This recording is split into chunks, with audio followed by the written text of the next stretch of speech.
An estimated 500,000 people flood the streets of Barcelona after a court sentences several leaders fighting for independence from Spain for Catalonia. Hello, I'm Arnold Naidu, and this is The Heat.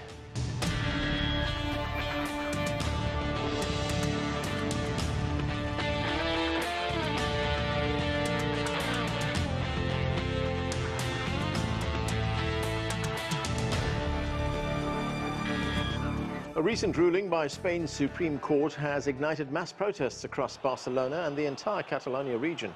The court sentenced 9 separatist leaders up to 13 years in prison for their role in the 2017 Catalonia Independence referendum. At the time, Catalans voted for independence, but the Spanish government ruled the results unconstitutional and imposed direct rule in the region. Now, pro-independence leaders are demanding talks with Madrid. We demand the end of repression and the freedom of political prisoners, exile, including an amnesty as an ending point for all reprisals. The path to conflict resolution is always dialogue, the vote and freedom. Threats, prison and punishment are not the solution for anything. The use of the penal code against the popular will is an inheritance of the dictatorship, not a characteristic of democracy. For more now on the protests in Catalonia, let's bring in our panel. Joining us from Barcelona is Sohail Jannessari. He's a doctoral candidate in political science at Pompeu Fabra University and supports independence. Here in the studio is Pablo Pardo. He's the US bureau chief for El Mundo, Spain's second largest newspaper. And from Cardiff, Wales, in the United Kingdom, Andrew Dowling is a senior lecturer in Hispanic Studies at Cardiff University and author of The Rise of Catalan Independence, Spain's Territorial Crisis. Thank you to all of you for being with us. So, let's start in Barcelona. So the Supreme Court has sentenced 9 Catalan independence leaders to prison terms, some as long as 13 years. Some say this is very harsh. Anyway, in protest, there have been 500,000 people have taken to the streets in Barcelona. This is a very deliberate, a very decisive action by Spanish authorities. So what kind of message are the authorities sending to the Catalan separatists? It's the same message that the Spanish government, Spanish state, has always tried to send to all of its critics. This is the same message that Spanish state, under various parties, under Pepe and the conservative Pepe and socialist party tried to send to the Basque separatists before. It's always the same thing. We have the force, we have the upper hand, and we will crush you in case you try to do something against it. So the message is very clear. How is the separatist movement going to respond to this? The way that they usually do. They had some demonstrations, some big gatherings and rallies, some marches, and then they will just continue going for the next elections that will happen in 2 weeks. They hope to gain more seats, and some of the parties will try to block the formation of a new government. Some other parties will try to gain some concessions from the Spanish parties to help them form the government. And then after that, probably the same way, a few annual demonstrations, more elections, try to push for some negotiations, some independence, and basically the same thing that has been happening for the last 7 years. Pablo, there were different groups on the streets when we look at these demonstrations. Some were peaceful, calling for peaceful change. Others went on the rampage, attacking police, torching cars, damaging property. Is this one monolithic group that we're talking about, or are there different factions within this independence movement? Yeah, no, it's not monolithic at all. I mean, the Catalan nationalist movement is very much divided in the same way that the Basque independence movement used to be divided. I mean, it's like, it's very interesting listening how the Spanish government was using force to crush these movements when, for instance, one editorial writer of my newspaper was shot in the head and assassinated by Basque terrorists. It's funny that the Spanish government is the big culprit and the big repressor. I mean, in Catalonia you have, for instance, gigantic subsidies to pro-independence TV stations that actually work under licenses given by the Spanish government. So, I mean, going back to your question, the Catalan nationalist movement is very much divided, and this is precisely one of the reasons why it's not achieving success. The other one is that it never reaches 50% of the population, and the third one is finally that the Spanish law doesn't accept that. So in order to achieve that, you have to change the law, you have to change the constitution, which is something that they don't want to try. So let me get your response to that. Some of these demonstrations did turn violent, and as Pablo just pointed out, Catalans are making use of subsidies from the Spanish government, subsidies that go to television stations that actually want independence. About the so-called violence, I would disagree. I was on the scene in almost all of the nights that fires and police attacks happened. In every instance, it was first the police attacking the protesters that led to, let's call it violence now for the sake of agreement. For example, the first night that nothing big happened, when some people who were not the actual protesters were against violence, they came and sat in front of the police trying to build a human wall, a human shield between the police and other protesters. When the police didn't really act, didn't really start beating them or shooting rubber bullets or foam bullets, nothing actually happened. When police started talking, attention, you have to evacuate the area, we saw some people putting cover on their faces and bringing out some of the stuff that they wanted to use in case the police attacks.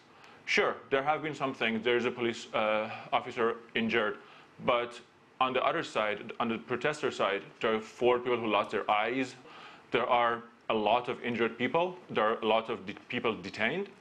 That's what happened, that's what led to these things that are like violence or like setting fire to containers. About the subsidies, there's a lot of argument on that on the Spanish side. On the Catalan side, there are right-wing Catalan parties, pro-independence parties, usually talk about those subsidies and how Catalonia has a better economy if they leave Spain and whatnot. It's not necessarily a great argument to use if Spanish government doesn't want those subsidies to be abused. Well, don't give subsidies to Catalan parties. Okay. Same thing with the Catalan parties. Some of them say, some of them insist that Spanish government should pay it while claiming for independence. That's really not a great argument by them, I have to say.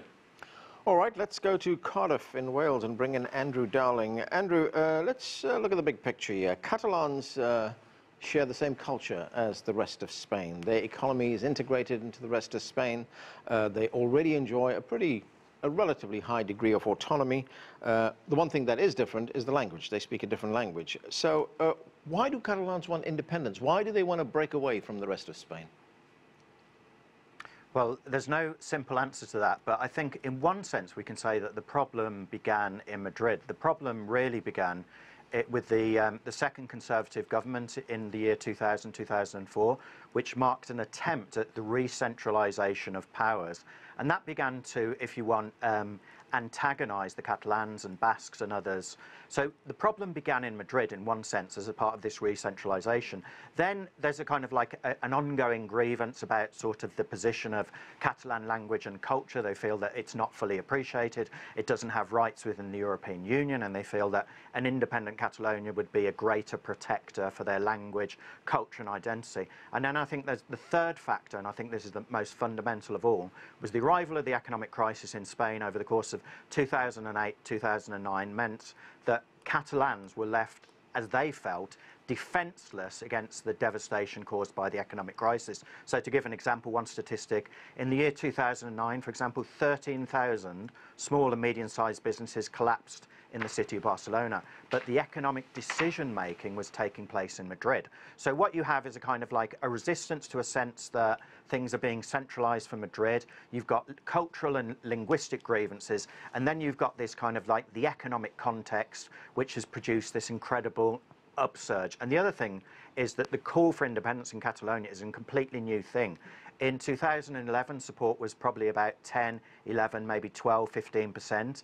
At the end of a Conservative government in Spain in 2016, it was up to 45, 48%. So I think we have to situate the problem as a Madrid problem and a Barcelona problem.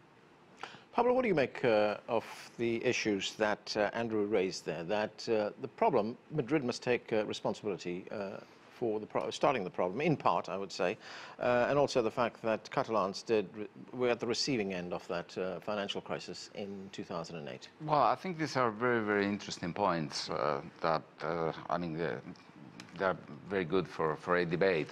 I mean, I think that the thing about Catalonia being at the receiving end of the crisis, to be honest, is not accurate.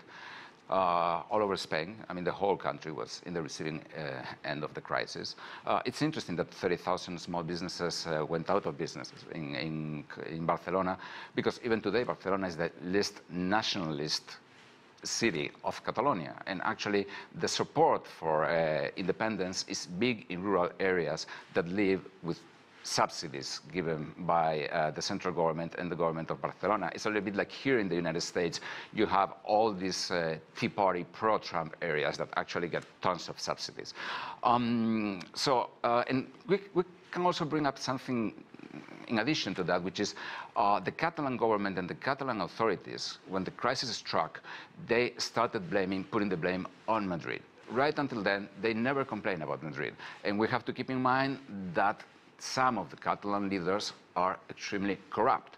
The founding father of Catalan nationalism, Jordi Pujol, has acknowledged that he forgot paying part of his taxes like for 30 years, which is the kind of lack of memory that everybody would love to have.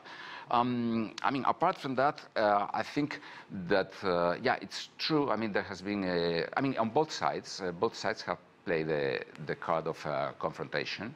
But it's very clear as well that the Catalan long-term play has been always getting more and more independence and more autonomy. So I could say, I mean, this is a combination of factors. Right, but how does one explain the fact, as Andrew pointed out, that the number of people who want independence has been increasing quite a bit, yes. Radically? Yeah, radically. Yeah, I mean, this is something new. This is something that, I mean, part of the explanation can be precisely on this and on the negative of the Spanish government to give more independence to Catalonia or more autonomy, which is something actually shared by many other Spaniards because we feel discriminated against the Catalans. The Catalans have many rights that we don't have in other parts of Spain. I mean, Catalan is a little bit like Quebec in Canada or something like that. They have a lot of autonomy, they have a lot of self-government than in other parts we don't have. So, but yeah, I mean, this is true. I mean, the Spanish government did that. At the same time, the Catalan government at the time played the card of, oh, we're being mistreated, we're being ignored by Madrid, precisely at the moment when the crisis is hitting everywhere in Spain, and second, at the moment when corruption scandals are starting to surround them. Sohail, Catalonia's president, Quim Torra, he himself is a very staunch supporter of independence. This is what he had to say. Let's listen. I will defend that in this term we will be exercising the right of self-determination. Now, it's about achieving it, not only trying it.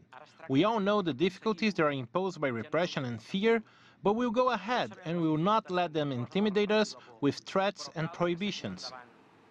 So, Sohail, Quim Torra also said that he has reached out to Spain's interim prime minister to start out some kind of dialogue. But what is going on here? What is the end point of dialogue with the Spanish government? I mean, it's a tough question. There are a lot of things to talk about. As Pablo pointed out, there is, for example, the inequality in autonomies in Spain between various regions or autonomous communities, as they are called in Spain. Catalonia, it's true, has more autonomy than most of other communities, but it has lower autonomy than Basque Country and Navarra. One of the points of negotiations could be that, like, could be talking about the levels of autonomy in the region. The start of the latest round of Catalan independence in 2010, when the protests broke out and then turned the support from 10% to 47%, was that Catalan parties under the socialist presidency in the 2000s tried to gain more autonomy and redefine its relationship with the Spanish government, which was run by another socialist prime minister back then. And they came to this agreement, but the Supreme Court, the Constitutional Court nullified some of that agreement, some of that statute of autonomy. They wanted that back.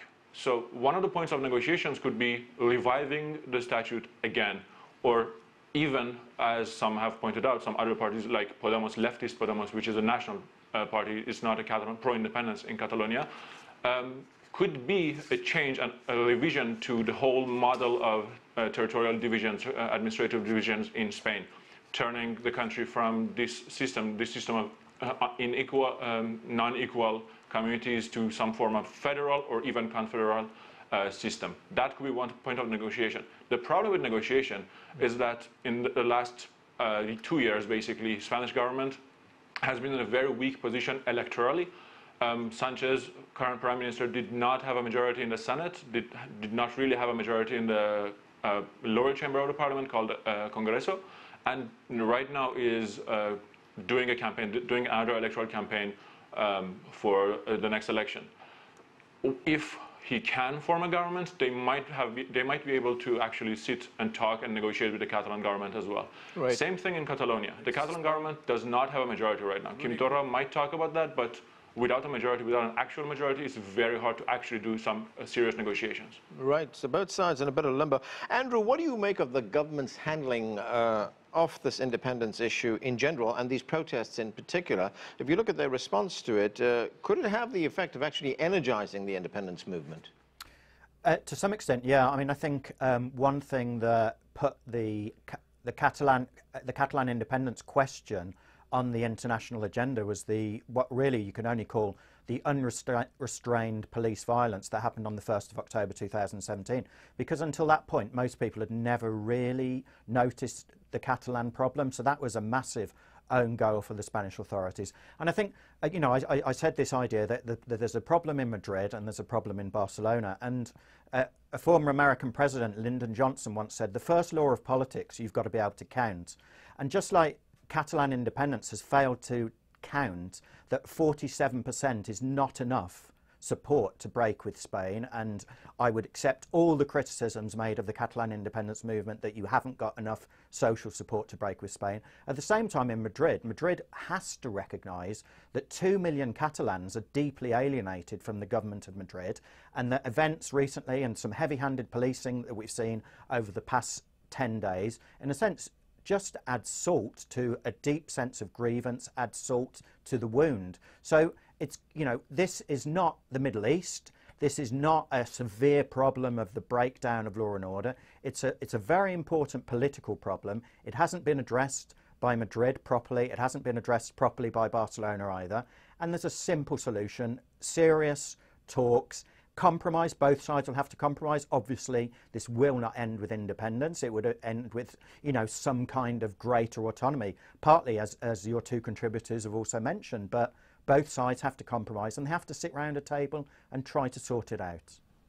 Do you agree, Pablo, that there could be some greater degree of autonomy granted to Catalonia, to the Basque region as well? I mean, how far is the government prepared to go? Well, I mean, the thing is that right now the political landscape in Spain is very fractious, so it's very difficult to create a consensus, even more so to create a consensus that would probably entail a constitutional reform, and a constitutional reform in very basic areas where you need super majorities. On the other hand, again, I mean, Catalonia and the Basque region have a lot of autonomy. Catalonia, for instance, doesn't have the financial autonomy that the Basque region has because Catalonia refused to have it in the late 70s. And then there's a problem also of consistency. Let's say now 2 million Catalans, they don't accept the Spanish constitution. 40 years ago, 90% of Catalans voted yes for that Spanish constitution. So if we reach a constitutional agreement, a new constitutional agreement, we should try to get something that will last and not coming back in 30, 40 years saying, hey, you know what, we've changed our minds, we want to change this or that. Right now, unfortunately, I think that the possibility of a dialogue is very small, because I think that both sides have a lot to win by not going into a dialogue and by playing the confrontation card. So, Hel, is that a risk that the government could compromise, could say, okay, look, we are prepared to change the constitution, we are prepared to grant Catalonia more autonomy, but the Catalans could turn around and say, well, that's not enough. They may not do it right now, but they could do it in the future. Sure, there's all the possibilities available, but the problem is that the government will not do any such thing. This is just baseless speculation if I talk about how the Catalans would react to that. Last year, when the current Prime Minister tried to start some kinds of negotiations, had a meeting with the Catalan regional president in Barcelona, and they decided to have some form of observer, neutral observer, only to sit there and listen to these two leaders talk. There was a huge scandal in the right-wing press, and they blamed the Prime Minister for giving concessions, for surrendering Spanish sovereignty to Catalan pro-independence forces, and that was cancelled. Basically, the Prime Minister had to retreat and had to cancel all that goodwill that was trying to be produced. This is still the case. In order to break this stalemate, to this dead end, they will have to be brave. They will have to act forcefully for negotiations, and in this climate, in this situation, I don't think any of the sides are actually willing to do that, sorry.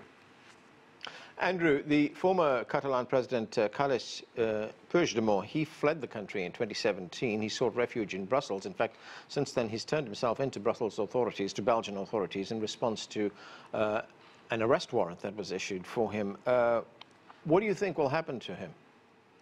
Well, I think there is a very high probability he will ultimately be handed over to the Spanish authorities, because the Spanish courts have made a judgment and have convicted the individuals you mentioned at the beginning of the programme. And one of those very important charges is sedition. The charge of rebellion was dropped. That's why they refused to extradite him from both Germany and Belgium before. So they now have a test case to extradite him, and I think there is a good chance that ultimately he will be returned to Spain to face trial. And obviously that will produce another wave of protests. And I think, going back to a couple of points that Pablo made, that that you can't sort of respond to these things by giving the Catalans more rights and freedoms, or give them more autonomy because it's not fair to the rest of Spain. At the end of the day, we have a severe political problem in Catalonia. We haven't necessarily got a severe political problem in the rest of Spain.